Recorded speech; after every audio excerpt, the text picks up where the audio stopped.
We're live. Are we live? We're live. Are we live? We're live. Look at all these feathers on here. What is this? Oh, it's got to be the wind. It's molting. The couch is molting. You heard it here first, folks. Our furniture is molting now. Get out of here. Get out of here. Who do you think you are? With your Santa mug a little early. Christmas time is here. No, it's not. It's not even remotely here. Freaking feels like it. No, it doesn't.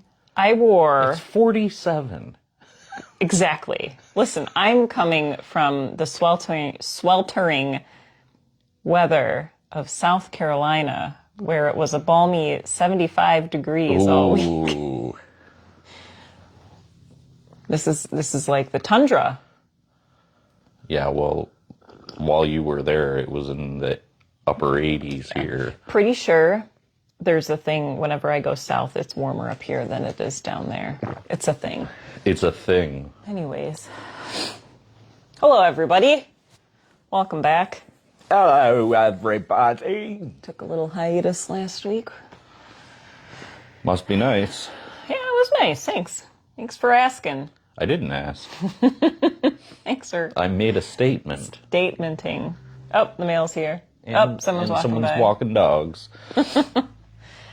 Yeah, anything else to banter about? You just want to hop to it. They call this banter in the news biz. Do they? I think they just call it that in regular old life, too. Nope, just the news biz. Where's the word banter come from? I don't know. Anyways. Do you know? No. I thought you knew, and then you were like, you don't even know where banter comes from. Why would I ask if I didn't know? The roots of the word banter comes from... What? Anyways. I don't know. I don't know roots. I never took Latin. Well, like potatoes and radishes? Mm-mm. Those I knew. I knew? I knew. They're gone now, folks. Sorry about your lives, but no more potatoes. Listen, I'm still in vacay mode. Mine's a little mushy. Yeah, you can't even say the whole word vacation. What? What did I say? Vacay. Oh. Well, yeah, that's how I talk anyways. I keep putting this down, but I keep picking it back up because it's like the perfect concoction. It's good temperature. All right. I'm going to put it down and then fold my hands.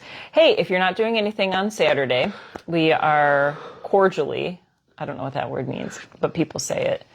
We are cordially inviting you to participate in our compassionate communication gathering right here at Ordinary Pioneer at 1 o'clock. And this is a class led by Anya and myself that is the kind of the structure of OP. Oh, I thought you were strangling somebody. Very compassionate. We use these techniques in keeping the peace, resolving conflict, helping gain understanding about each other. And so this is like just a very foundational element of Ordinary Pioneer. So if you are a regular, please come so you can kind of learn a little bit more about how we do things here, and so you can help keep this mission going of keeping the peace through conversation. And if you're not a regular, probably a good idea to attend anyway. Yeah, it's interesting stuff, and this has really helped in a lot of areas of my life and myself. Conversations with myself, which is something we're also, Anya and I decided yesterday, we're going to talk about conversations with the self as well. Speaking compassionately, because that's where it starts. Oh, that's good. All right, so today, folks, we are talking about easing overwhelm. Easing overwhelm. Yeah, are you feeling overwhelmed? Are you having anxious feelings of depression? Is there a lot of stuff going on in your life? Are you a human being? Well, we got something for you. Actually, I don't know. I don't really have anything. I don't know. I think the first thing that comes to mind when we, or at least when I think about overwhelm, is like those times in your life where it seems like everything's going wrong. Mm-hmm. And I think kind of the idea behind that is that, well, why is this happening all at once? Why is this happening to me? And what's the purpose of that? And I think in reality, sometimes we are being tested more than we are used to. And I think it honestly is meant to try and break us. But this is how we learn resilience. Mm-hmm. They they don't want it to break you. But it's to understand how capable you are of moving through situations gracefully and effectively, I guess. Mm-hmm. We live in a society that celebrates comfort and celebrates control. And when something goes wrong, so to speak, to use the word, I'm going off of what you're saying. Oh, I thought you were gesturing when something goes wrong. This guy,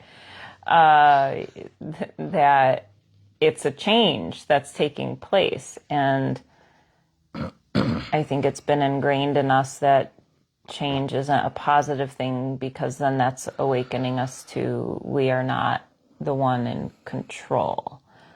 And I think a lot of the overwhelm comes from a lot of change happening at once. And maybe that's the neutral substitute for the word something wrong, that there's a lot of change. There's a lot of differences presenting themselves than how the path has been going. And if we aren't used to opening ourselves up to change, if we're used to resisting and or rejecting change, then that could leave us feeling pretty damn uncomfortable. I also want to point out from what you said about the wrong thing. I think that is more of a negative way to say something is changing, mm-hmm. not so much the opposite. Oh, well, we're not trying to describe things as wrong and then redefine them. We're trying to describe change and then not redefine it as wrong. I think purposefully, like,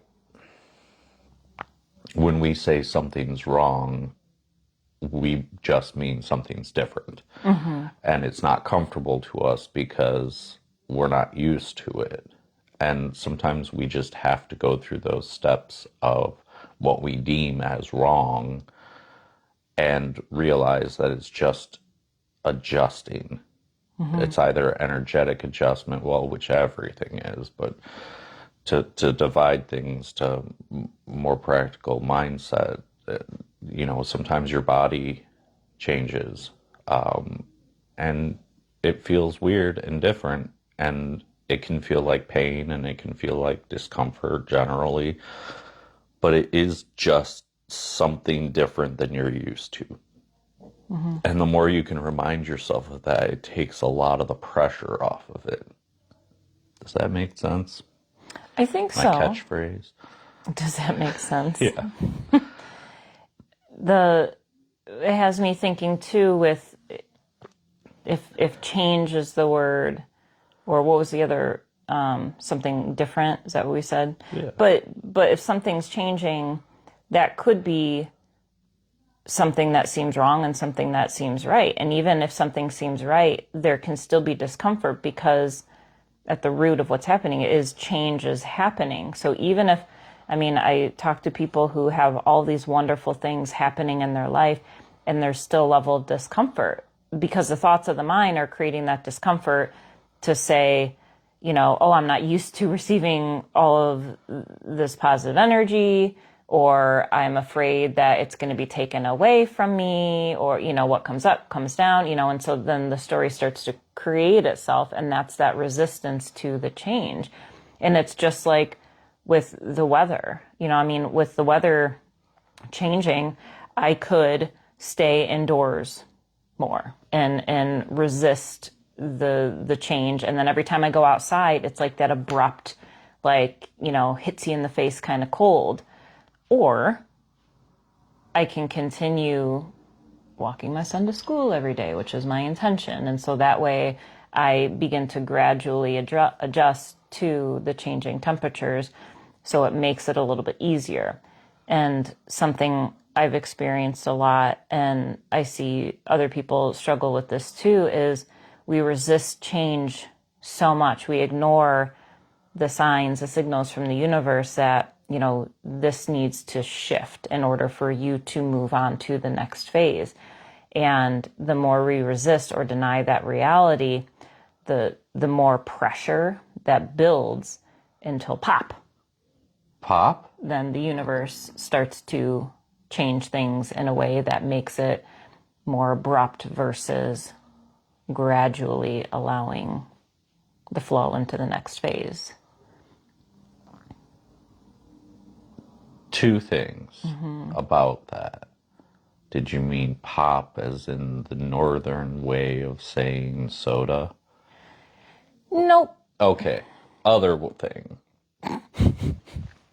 How often are good things happening in your life, or you have friends around you who have a lot of good things happening, and you hear them say, it just feels wrong to be this happy or to have this abundance in my life? And that is a level of overwhelm that it's just things we're not used to, really, is how to break it down. And I think the more comfort we can gain more comfort through just understanding, like, I know everybody at some point in their life has probably said, well, change is inevitable.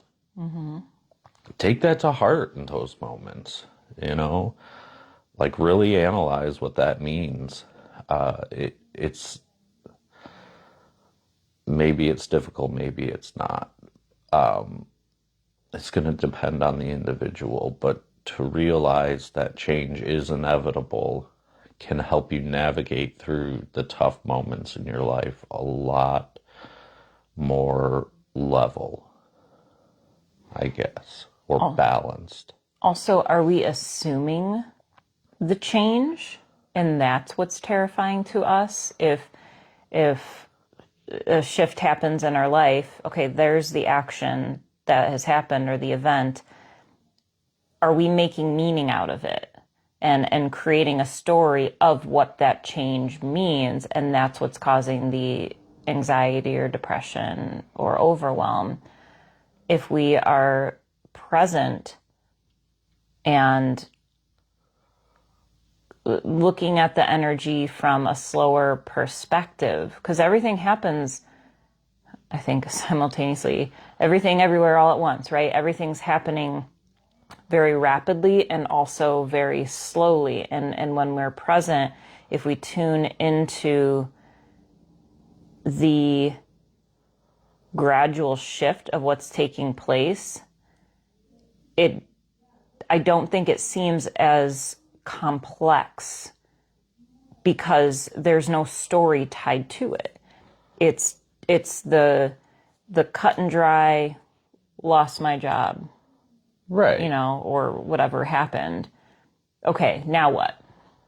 Well, I think that has a lot to do with when people talk about like shifting vibration and things like that, or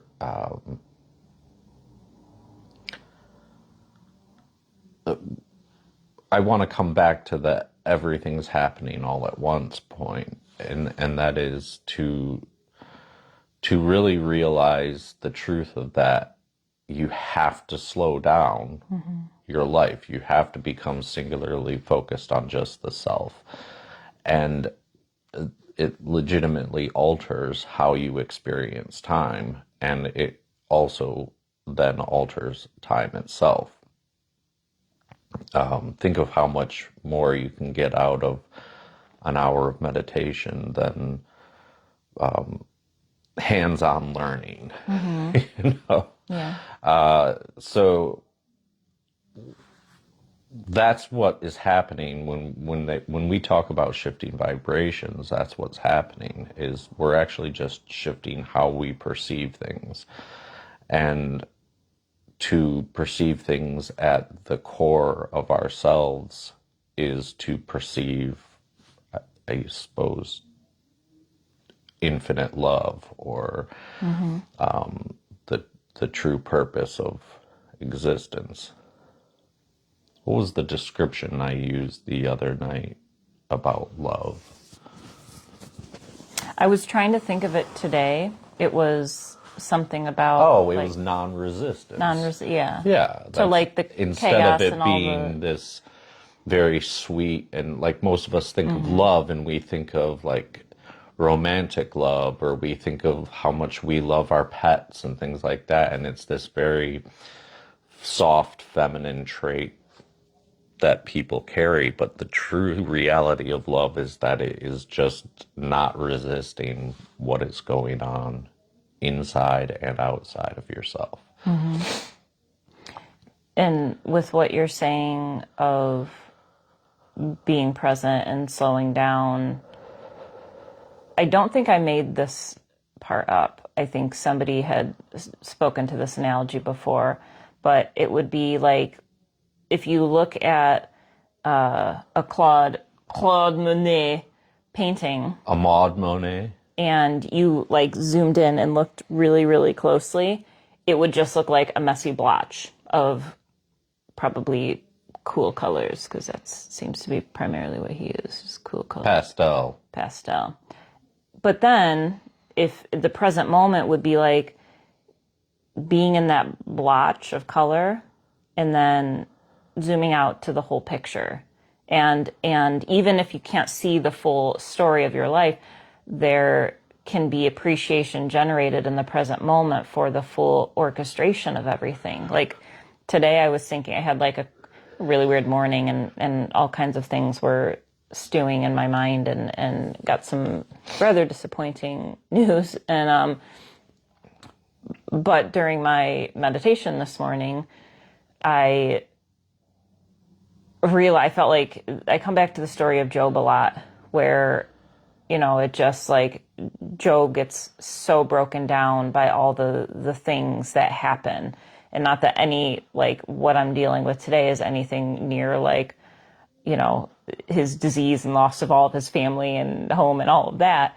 However, it brings me back to, what do I really know? And if all this stuff is happening and I'm refusing to participate in it or resisting participation in it, is that serving me? No, it's just wasting energy. It's like, if I have to ride on the bike, the pedals are going anyways. Well, I might as well just get in sync with the pedals. Otherwise, I'm trying to backpedal. Clipped in your right? shins. What? Oh, yeah, I've done that before.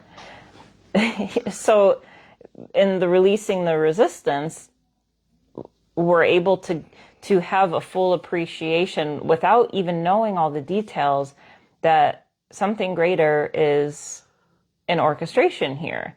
That one thing happening to me, you know, that I get to experience, is a whole mandala of all these different events that are also taking place outside of my perspective that work together harmoniously.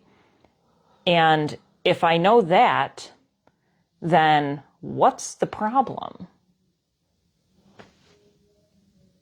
Do you have an answer? There is no problem, because everything's always in balance. Everything's always in harmony.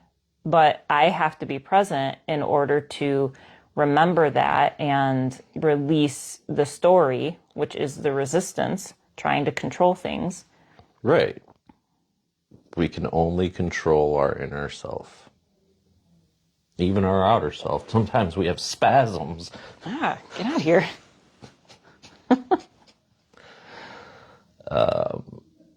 Yeah. So if you're going through overwhelm right now, or you feel overwhelmed, I guess, one, you've probably experienced it before. So look back to that and see, even if you didn't handle it well in the past, that can be a positive because it just teaches you how to handle it better. But just realize that the orchestration of everything is purposeful. It doesn't have to be designed to be purposeful. It doesn't have to be somebody was like, I'm gonna get them this week. It doesn't have to be that way, but it does serve a purpose, a very honest purpose for you, whether it's contrived or not. So how you come out the other side of the moments of overwhelm is more important than how it began. And so just come back to your center, the only place you can control. You react to things spontaneously, so stop doing that. Just stop it. That's what I said. I know, it was just funny. I'm going to... It's like when you yell, shut up and breathe. Shut up and breathe. Take it. I'm going to add in a very obvious example of how overwhelm manifests in our lives. If you're finding yourself cramming all of these different to-dos into your day, you're probably Overwhelming yourself. Yes. Not necessarily externally, but internally. How we spend our time is a direct link to the intensity or lack of intensity within the thoughts of the mind. And so if you are finding yourself struggling to fall asleep at night or struggling to meditate or even to think straight or to keep, details in order, it's probably a sign of overwhelm. And for us to practically look at our lives and only include what's absolutely necessary. And I think that's a difficulty we have is understanding what is actually necessary. Speaking to us perfectionists who like to have all the party plan to a T and all of these details, so I'll speak personally, when I'm planning for our annual Peace Fest event, I give myself a deadline. It's the day before, and 6 minutes before it starts. I check in and I look at my to-do list and I start crossing out what's not necessary. What's fluff? What would be really cool to incorporate, but isn't necessary? And I cross those things off and I focus on only what is necessary, like getting the tables out for people to eat on and There's plenty checking of with ground. the vendors and all the things that have to happen. And then if I have time, I end up getting back to those little details. But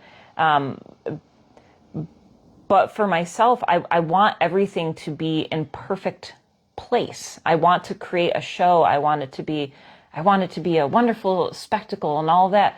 But what's absolutely necessary is for people to show up and have a good time, to feel loved. And that's it.